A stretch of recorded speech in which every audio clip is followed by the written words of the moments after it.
Hey, what's up, everybody? So we're here to talk about a new Strength Club workout for you. So we're heading into May. Again, this whole year's flying by. We got a lot of good feedback in April. People were loving the workout. Yeah. So we know we've had a lot of questions about what we're doing this month. Remember, we're not keeping it a secret. We're just working on it as we go along. So let's just get into it now, since everybody's wondering what we're doing. And we'll answer we had a couple questions come, I think are good questions, so we'll try to hit on those as we talk about some of the exercises as well. Let's see what we can do here. So again, you know the setup here. This month, the biggest question is what are we doing for strength? Because everybody wants to know sets and reps. And we're going to be going with 8 to 10 reps this month. And again, I know that's going to seem like a big jump from the 2 to 3 reps. There are 2 reps really that we were just doing this month. Yes. But the reason we're going to go this way is because we spent some time working where we're just focused on form and using what would be heavier for 5 reps.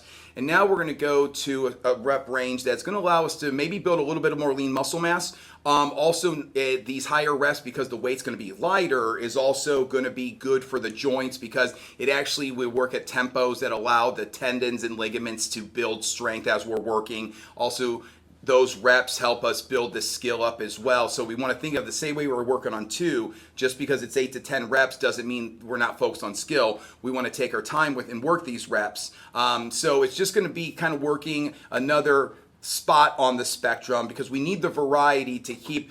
I know the term a lot of people thought of, which isn't true, is muscle memory, but it's not that. It's more about the way our bodies adapt to the work we are doing. So if we spend too much time doing the same thing, the results are going to slow down. If we kind of move back and forth between different rep ranges, it shocks the muscles enough that we're going to get a nice response from it. We're going to do it for 4 weeks, and then we'll come back to another thing that's going to be similar but different. But sure, we want to work the different rep ranges, one, because of the physiological advantages of changing these things, but also mentally going to a place where you're like, okay, this isn't the most fun thing. I might not like 8 to 10 reps, but when I do it, I feel better for having done it. Exposes us to something that might be challenging. Now, other people are going to look forward to it, which is great as well. Mm-hmm. If you like it, that's awesome. We're never doing it as a way to punish people. So it's always done because this is what we try to do to mix it up. Depends on the people, I guess. But yeah, we never want to think of it that way. We're just trying to think of okay, we spent a lot of time doing this stuff, and now let's get a little bit something different so our bodies have to adjust to a different thing, sure, get a better response from it, and then we can always come back. So we always kind of move back and forth. Sure. One of the questions that we had, I know a couple people had asked, was knowing where to start with the weights, right? So this isn't always the easiest question to answer because everybody's a little bit different. There are 2 ways that we can do it. The first one is if you've been working with us, you want to go back to the time that we did this exercise or a variation of it at that rep range, and sure, you can see what weights you were doing. That might give you a good idea. And the other way to do it is on the first week, we're going to do multiple sets. So you go with the weight that seems maybe challenging. Mm-hmm. If you can do 8 to 10 reps and you felt challenged by it, you stick with that weight. Sure. If you go, hey, I could have done 12 or 13 reps, let's take the weight up. If you could only do 5 or 6 reps, it's too heavy, we want to make it lighter. So we use that first week to kind of find the right weights. Sure. And we're going to do 3. The goal is 3 to 4 sets. In the first week, we usually get 2 to 3. And then weeks 2, 3, and 4, we're usually going to get 3, possibly 4, depending on the person. But what we're really looking for is 3 very good sets of the right weight. So that's why we kind of build up to it. So in the first week, you don't have to worry if you're like, I'm not sure. Start with the weight that feels challenging, and you got to use that gauge of could I have done more? Right. Or did I, run out of juice before that number? That's not the easiest way for people to kind of think of it at first, but it does allow just the flexibility of let's figure out what you're up to, because again, day to day and week to week, a person might not be feeling the best that day that they come in, so we can't always say, well, this is what you've been doing, so this is what you should do. Mm-hmm. I would also say that ideally, we'd like to see that whatever you did, for example, we have our dumbbell incline bench press for our workout. Mm-hmm. You go back to the last time you do an 8 to 10 reps, we'd like to see that now we're able to do more weight for 8 to 10 reps, sure, or that 8 to 10 rep weight becomes the 10 to 12 rep weight, right? Right. So, this is why tracking is important, because it gives us more information when we need to come back to it, sure, not just for the sake of writing it down in that moment to see it on the paper, right, although that can be useful as well to kind of motivate people. Right. But again, it's going to be experimenting but when you have a little bit of enough information behind you in the past, you can use that, or just coming into it with the idea of like, I want to find out what this weight is today. Sure. So in that first week, again, because it's different as well, there's a bit of a shock to the system, so we don't have to do more work. We don't have to do everything, like we're not trying to get as much work in as we can. We're trying to get the best work in that day, which means let's plan for maybe a little bit less because we're learning it a little bit more. We take some time to figure a couple things out. Coach is demoing a little bit more, and then just kind of saying like, hey, what can I do today? Sure. So hopefully that helps people. And again, this is where we want you to rely on the coaches as well. Asking that question of where do you think I should start, and then let us help you. But a big part of this is also being willing to find out what that right weight is. Right. If you're already coming into this like, oh, I don't like 8 to 10 reps, that seems like a lot of weight. First of all, remember that if you're working for 8 reps, reps 1 through 5 don't really feel like much. It's when we get to 6 and 7 that you go, okay, now I'm feeling it. And hopefully that 8th is the last one that you can do really well. Right. 10's the same thing. At 10, it's probably 7 where the reps start to feel like, oh, now I'm noticing what's happening. But we have to do the other ones to get there. Right. So we're doing that work there. But you also need to come in it with that mindset of like, man, I want to find out how heavy I can go. Gotcha. Because you have to, and for example, last month when we're doing the carries and I tell people, they're heavy fucking carries. They should be heavy. It should be a weight that you're like, man, I don't even want to do this. This, I don't. And then you do it, and that's how you get stronger because you have to make it really hard. Now, not all the time, but we're doing 2 sets of carries. Yeah, they're both, so they should be hard. Same with the bench. This is why we're not trying to overwork ourselves. We are only going to do 2 to 4 sets of it. But when you get the most out of those sets, it's not about having to get a lot of volume in when the intensity matches up with it. So if you come in with this mindset of not being afraid to find out, because it's okay to find out something's too heavy as well. We can learn something from that, right? But a lot of times what we'll find is when we go heavier or higher reps, we find people are going a lot lighter because they're concerned, they're scared at the beginning, or scared, I don't know if it's always the best word for it, but they might be concerned like, you know, I'm afraid of how much, I don't know if I can do this. That's okay. Let's find out. But in that first set, be honest with yourself. If you were going light because you weren't sure, that's okay. It makes sense. That's how we usually approach most things in our lives, right? We're going to kind of see how deep the water is before we just jump in. And there you can say, hey, it's cool. It's cool. Then in that first set, you realize, oh, I could have done more. Don't let that, don't stop yourself from saying, you know what, then let me go up a little bit. Right. And it's not always easy to make those jumps, but coaches will be there to help you and guide you along the way. But if you come with that mindset, you are going to make more progress than if you're feeling a little too timid or talking yourself out of it because you're not liking maybe how many reps it is. And again, it's fair when people have their preferences. I love 2 to 3 reps as well. It's easy to just keep going. You know what I mean? Like I do like that format. 8 to 10 reps is scary because when you get to your last set and you're like, man, I still have to do 10 more reps.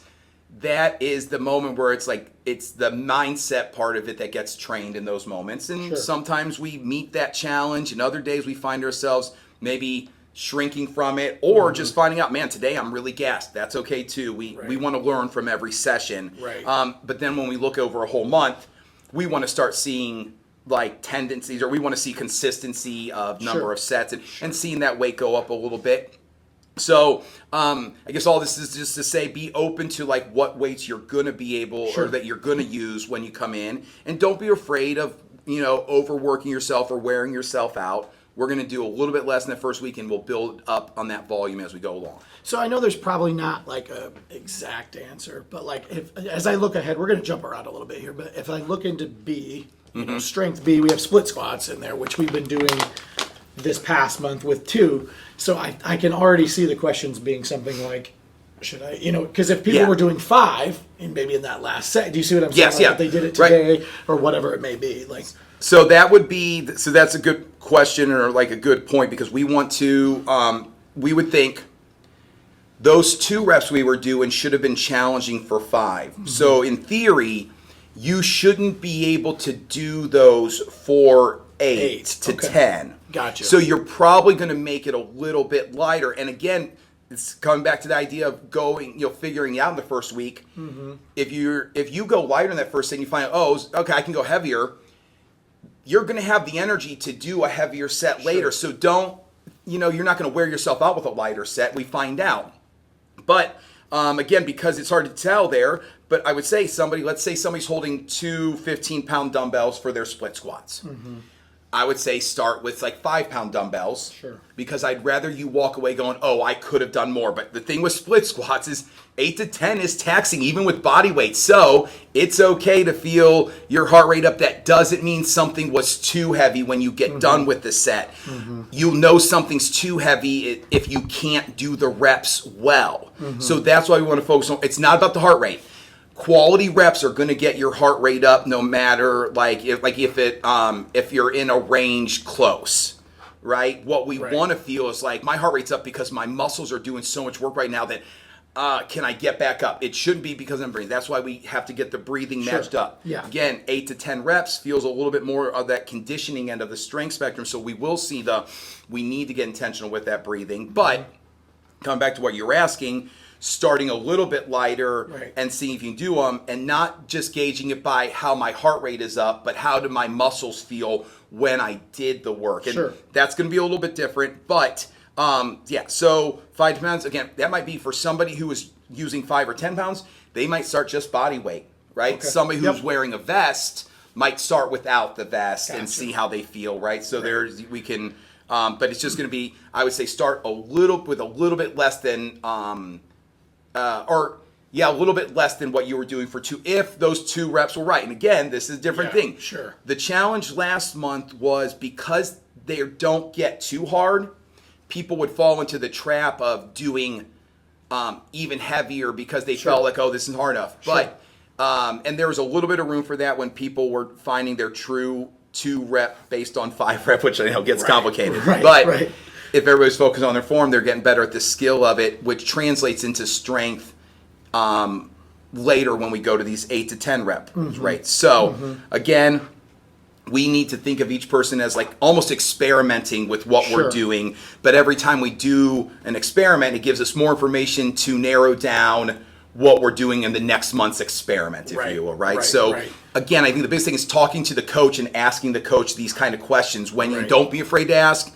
Other people also might be having these questions in their head, and it's nice when somebody else asks and the coach can answer that question for them, right? Sure. I get this one a lot too, and we'll go into strength A right now. And I'm kind of bouncing around, showing everybody on here so you can follow along. I'll also put like a smash cut of all the exercises too, so we can just kind of freely talk. So if we look at strength, strength A. We're doing an incline bench this month. So again, I know the popular question is always, should I go light? It's always that, like, is it harder incline? Is it, that's what I can I usually get that question too. So most of the time we'll find that people are not as strong on the incline depending on the angle of the incline, as they are on a flat bench. And most of that's because on the flat bench, we get more muscle recruitment from the pec major and pec minor along, and so we get these big muscles working. When we change that angle a little bit, we rely more on the deltoids, which are a smaller muscle group, and we don't get as much out of the pec major there. But again, this is because we're working a different angle to build that strength up. So we need to think about it as like we want to challenge ourselves with a movement that might feel a little bit weaker, and so there's no ego to it. Gotcha. But if you go from a flat bench to an incline, even if it was the same reps, we would say probably err on the side of slightly lighter and find out. Because again, it's usually better to find out that something was too light than to go too heavy. Simply just because the stress of too heavy requires more recovery time even in that workout. So too light requires less recovery time because most of the time you just lost some time there, not really the strength that you're looking for. But let's say, so for example, on the incline, if you were doing 30 pounds for 5 reps on a flat bench, start with 25s on the incline. Okay. Yep. The challenge this month is going to be, because in April we were doing 2 reps based on a 5 rep weight, and now we're going to 8 to 10 reps. It's going to throw it off. This is why it's better, or it's nice when you've done the incline bench at any other rep range within the last few months, which most people have in some variation, right? For sure. So again, if somebody was like, well, last time we did alternating and now it's this, we look and kind of go, okay, based on your alternating weight, which we would say we're probably going to err on the side of just a little bit lighter, simply because they were going, you had to hold them up each time, right? It's a different feel. It's a different response that our body gets. It's a different imposed demand, so the adaptation is slightly different.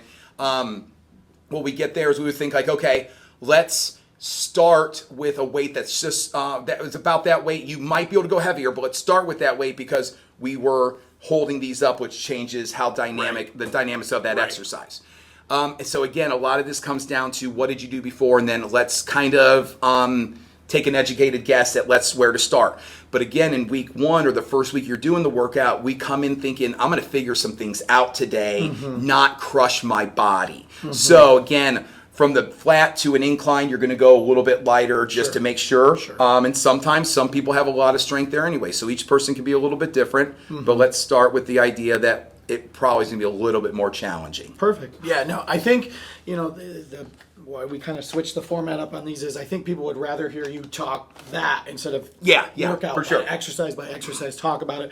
So again, that's just, we're still kind of playing. And I guess if we're considering what they want, I guess that's we can take that approach. Slightly. I got to change my mindset here real quick because I was coming slightly. from a different perspective, but So, I mean, again, I think that, like you've already touched on that, the 8 to 10 usually seems much more intimidating. It's just going to be, it's just like anything. It's not a start over, but it's finding that perfect point. Yep. Right. I didn't know if you wanted to talk about anything else, if you wanted to touch on anything that you see on here that you might think would be, because a lot of these, I think the thing people will be most excited about would be, in the finisher, we're bringing the hammer. Oh yeah. Okay, so a couple format, not necessarily format wise, but one of the things I think about each month, because we'll see what we're trying to do. We're going to repeat a lot of different exercises or a variation of that exercise because what we know that works best for people is as much consistency as their disposition can tolerate, I guess, which just means like some people like different every day. The results are not the same for different every day as they are when somebody learns how to just do this thing really well. So like even like the Bruce Lee quote about I don't fear the man who practices 1,000 kicks once a day. I fear the man who practices one kick 1,000 times a day, because that person got really fucking good at the thing.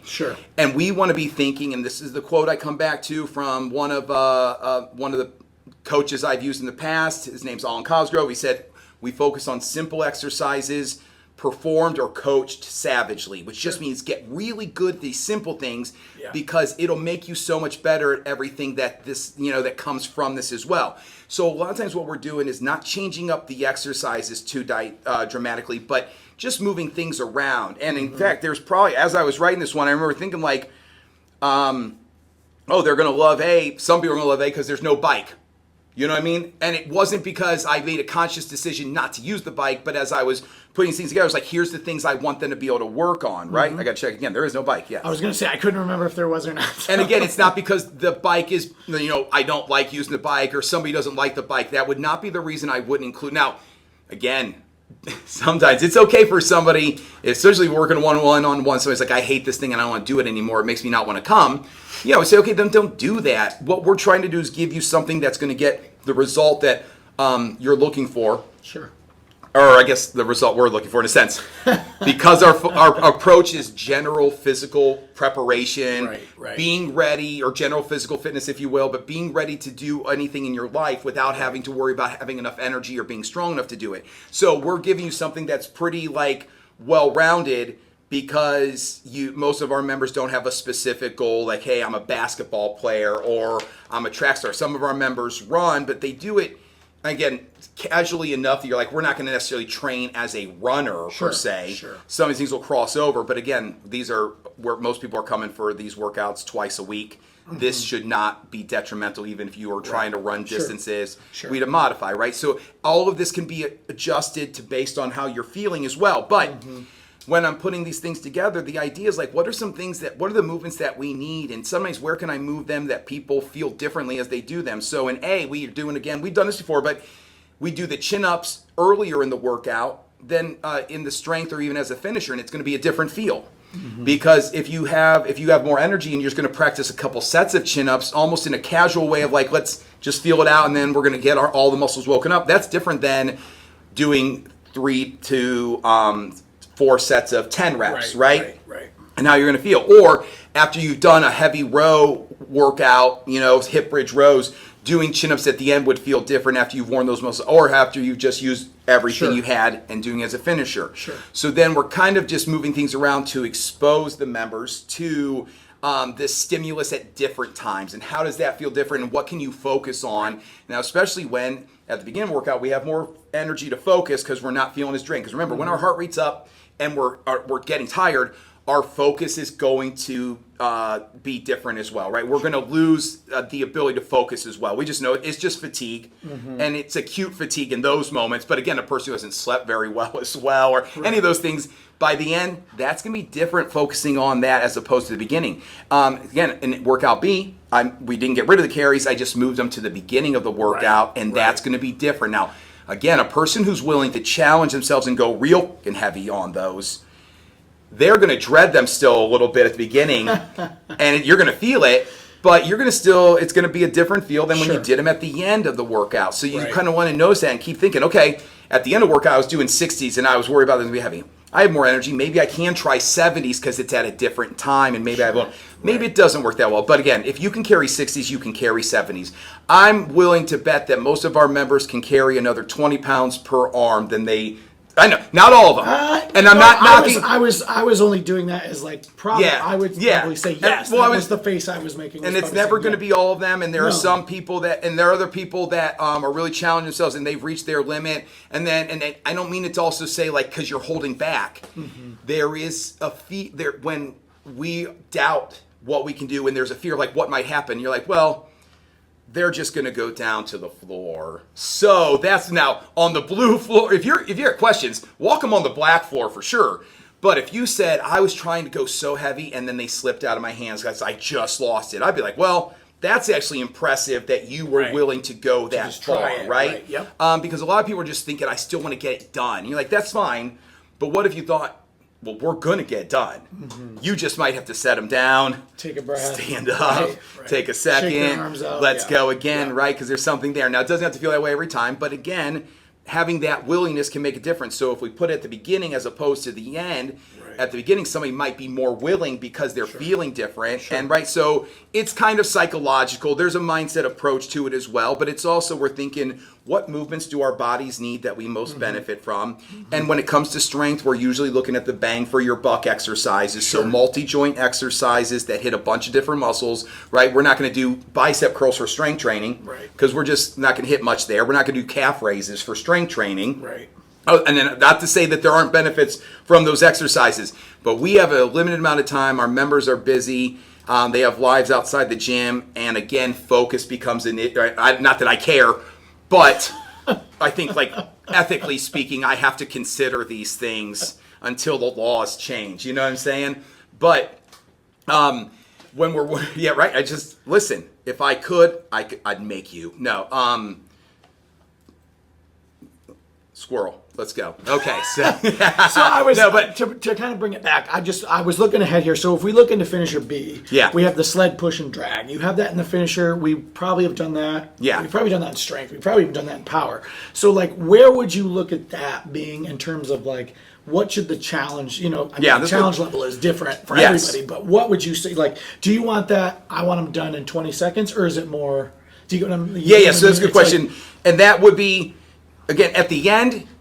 This is where some of these things come down to what do they want to do? Sure. How do you want to do it? At the beginning, if we're doing it at the beginning, like in the power, I'm always thinking light because this is not about wearing those muscles out because we're going to have a lower body exercise coming for strength. Let's not wear it out. Let's get them fired up, right? So it should be lighter. When we're doing it for strength, that's where it's intentional. And the idea should be when you get back to the end, that was it. That was all you could do. That's what we do for strength, right? Because the point of strength training is we got to push the limit and just go just a little bit outside it, right, and recover and do it again. At the end, it depends on a person's mood. They might be thinking, you know what?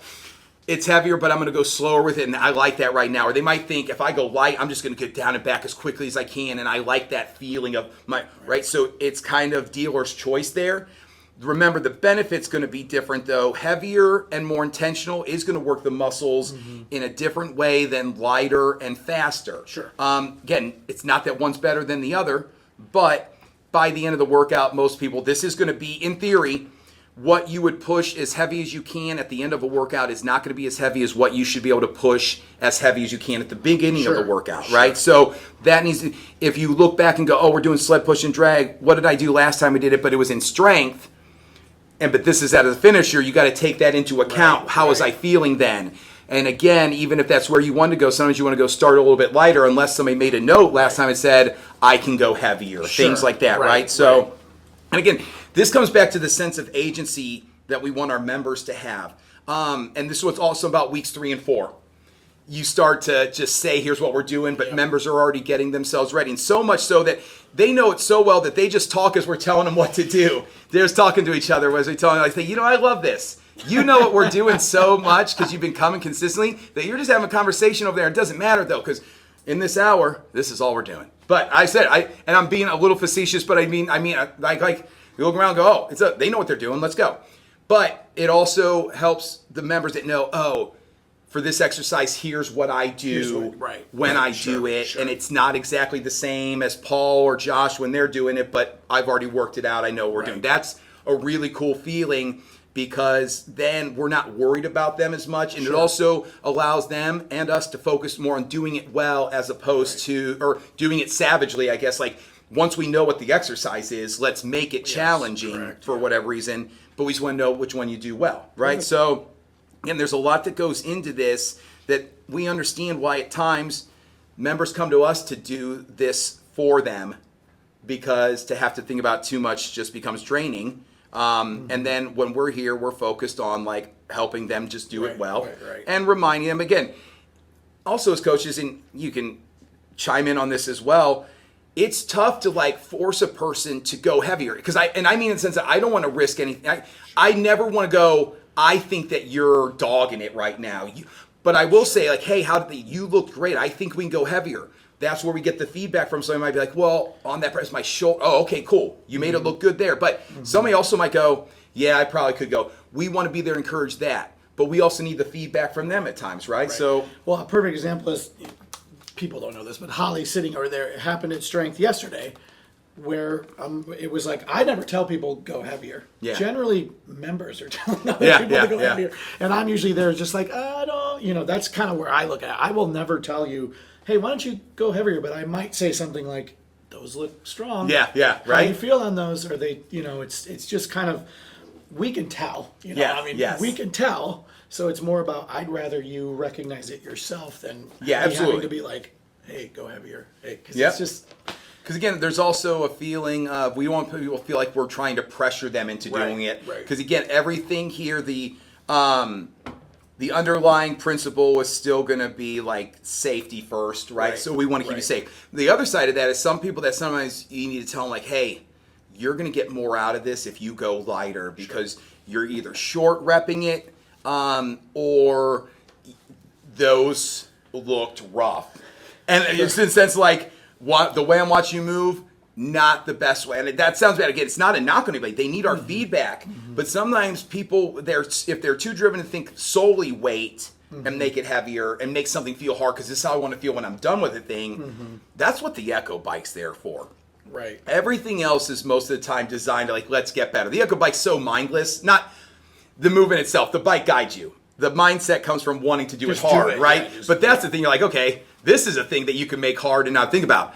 Exercise, the result, the physical exhaustion, if you will, or fatigue that comes from it, should come from doing it very well and the muscles giving you the feedback and you're like creating that, not from like doing a thing to make it feel just hard, right? Excellent. We're driven by the idea that I make this challenging, progress comes, this becomes easier. So sometimes helping people pull back or slow down, right? Because it might not always be heavier. It might be like, hey, you're moving those things really fast, but I want you to go to tempo so we can control the reps. So we don't have to change. We don't have to go heavier. We can just slow the tempos down, different exercise. And again, so if we look through maybe one of these and we can see where there might be different, like the ladder drills. We're not going to slow the ladder drills down, but we might think intentional with the reps as we're working them because it is to get our heart rates up, but it's also fast movements through those legs to get them firing here, right?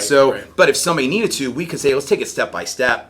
Slow it down here, but we don't go to make this challenging, slow it down. But a push-up Or if we go to again, dumbbell incline bench, which is in a strength position.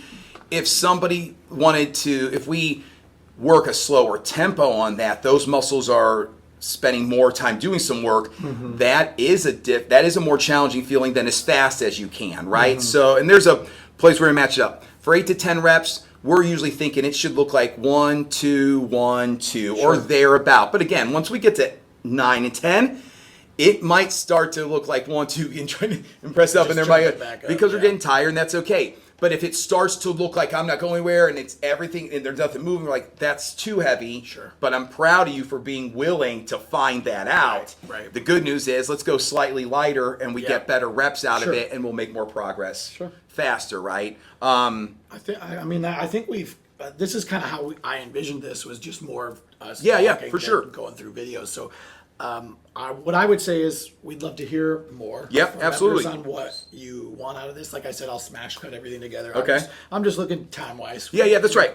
That's good. I mean, but if you had, I don't want to cut you off either. If you had no, I anything else you usually wanted need to be touch cut on. off. That's why I need the feedback. Because listen. Also, the thing is, I've said these things so many times over the years. Sure. And not that I mind saying them. In my head, I'll start going, okay, is there something like, okay, we've heard this before? I just tell those people, shut up. Even in your head, shut your mouth. Shut your mouth in your head. Don't ever think that again, even in your head. Yeah, I'm married. I get how it works.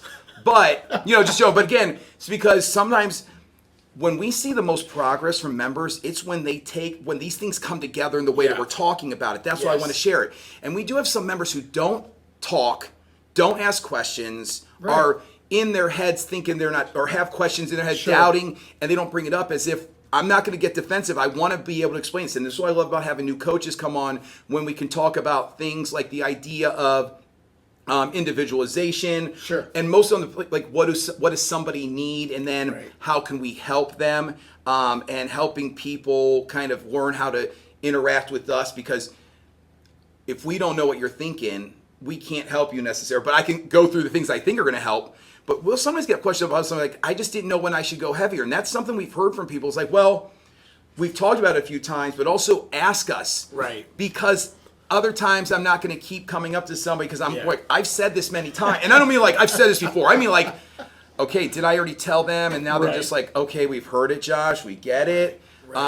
Because that, as a coach, that energy distracts me from helping people and being positive as we're working it. Now, back to April with the 2 reps, what was very cool this month was that people had time to chat. Not everybody was excited. Not everybody liked to chat. But it was, as a coach, they were mostly like, I don't know what to do right now because everybody's doing everything well, and we're just talking about stuff, right? But it's also because people were able to focus and do it, and we didn't need that. 8 to 10 reps is different because you can't talk. You're gonna have that time where you're not talking for about 60 seconds of work, and maybe 60 seconds after that. Some of you fight through that though. Some of you fight through and try to talk the whole time as well, and I admire that about you. You need to go heavier. You need to go. You could definitely, or just stay focused and use that to breathe. You know what I'm saying? But that's okay. Again, everybody's a little different. I love when people show up, as long as people are doing the thing safely and having a good time, enjoying themselves, but getting something out of it. There's room for each person to do it a little bit differently. But as we're explaining some of these things, because I'm hitting on them over and over again, because I want people to recognize that when you focus on doing these things really well and understand why we're doing them and ask questions so that you understand why. Because again, I don't assume that you just understand why. It's okay to ask why. Sometimes it might require me to go, you know what? I need to look a little bit more so I'll figure out the answer. But here's my rationale for why we're doing it. So when you ask those questions, or where should I be feeling this, things like that, ask us those questions. In person is going to be very helpful. If not, email us, text us, things like that. Absolutely. But when you give us more feedback, we can help you understand it better or make adjustments based on what you're feeling. Because it's not about just do the work as we tell you to do it. It's work with us so we can find what works best for you. So I hope everybody enjoys these workouts. Again, for those of you that were done with the 2s, I hope you're excited. For those of you that were hoping we did another month of 2s, we'll probably come back to them at some point. Probably not too far into the too far future. But for now, let's just say this is what we got to work with. And let's just do the work, right? Yeah, sounds good. Awesome. Good. Let's have a great month, everybody. Love you. Bye. Smash cut.